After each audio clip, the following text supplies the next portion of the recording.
I beat the guy from Milk, guys. 4K! 4K! 4K! 4K! 4K! 4K!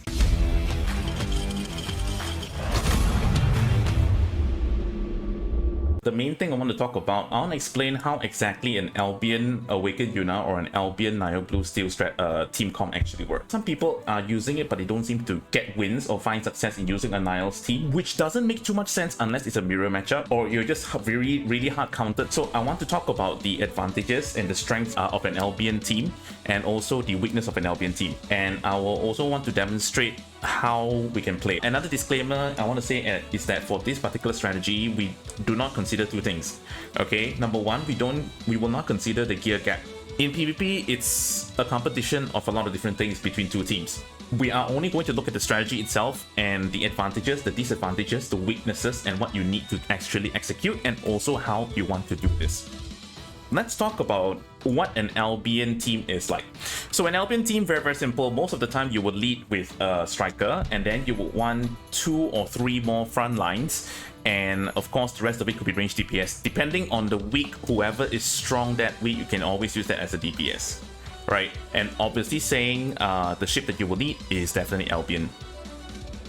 And the 2 strikers that work really well with Albion, number one is Nile Blue Steel, another one is Awakened Yuna.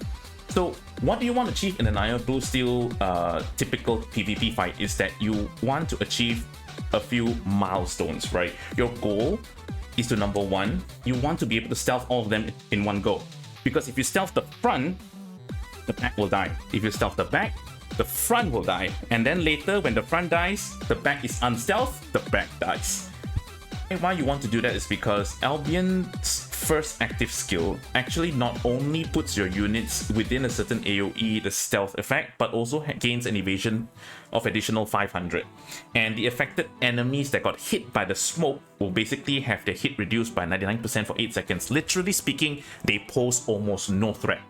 So why do you want to do that? Is because after you stealth every single unit you have on the field, your enemies will, the enemy AI will technically be seeing nothing.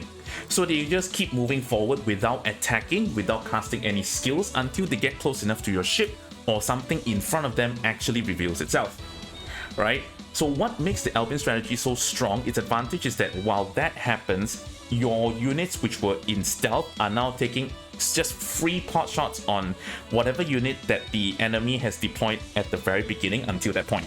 In order to gain more advantage from that, you want to delay your front line, which will replace the one that are in stealth, for as long as possible until they really almost reach your ship. Because once you drop your next front line, the enemy is gonna cast all their skills if they're not dead. So you want to buy them enough time, buy your stealth unit enough time to do as much damage as they can. The difficulty and the fun part of playing an Albion team is that it's very reactionary and it's very skill based. But when I talk about skill based, it's not that where you drop so much of when and where you drop units, but more like making decisions. Like, so should I drop this? Should I drop that?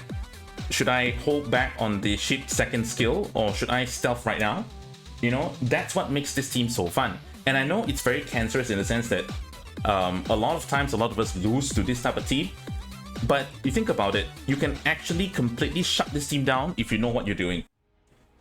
Okay, so for Albion, you always start with 2 to 3 units, right? And you don't really, especially if you're using Niall, you don't want to wait. So you probably drop the first one, you react to the second one. So it's a what do you call that?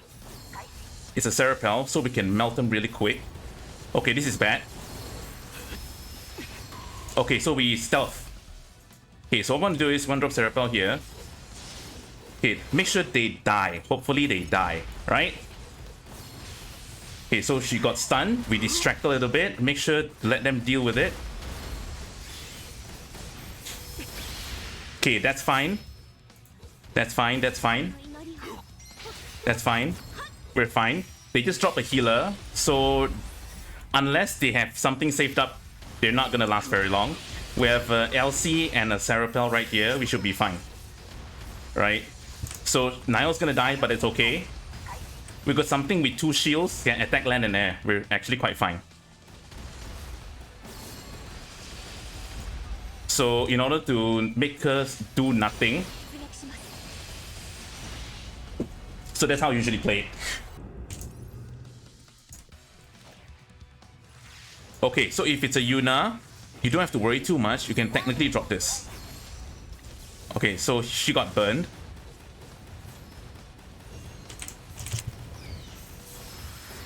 Oh no!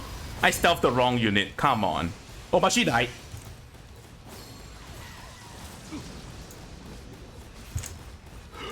It's okay. This Yuna couldn't stand the DPS.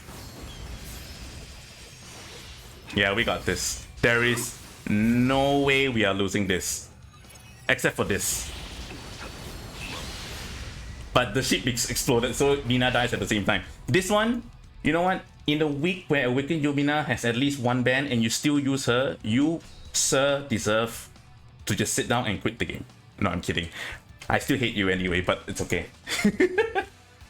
So as long as you have this and Rifleman or somebody in there, a Hilde shouldn't be a problem, right? So you can either hold on or wait, or you know what? I think we can let Gayun gather some. Oh, that's scary. Okay, it's okay. Okay, we stealth them all. Then we wait. Watch, we wait. Okay, so the support is dead. The DPS is dead. So now we can do anything we want. Anything, absolutely anything, except for Awakened Yumina, right? Because he just dropped Yensing Lanchester and then the Hilde died, there's nothing he can do. So let's put a nail in the coffin with one LC and call it a day. Okay, we are changing our approach.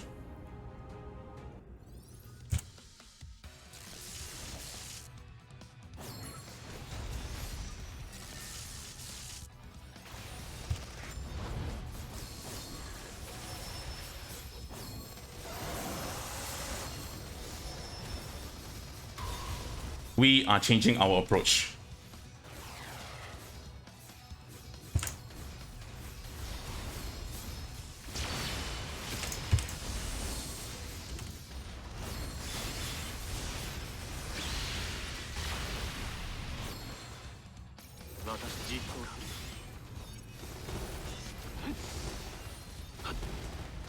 And this is how you do it, boys!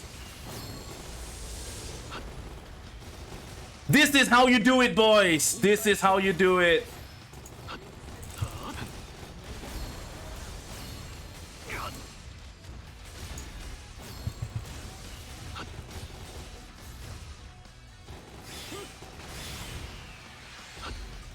This is how you do it, boys! E1.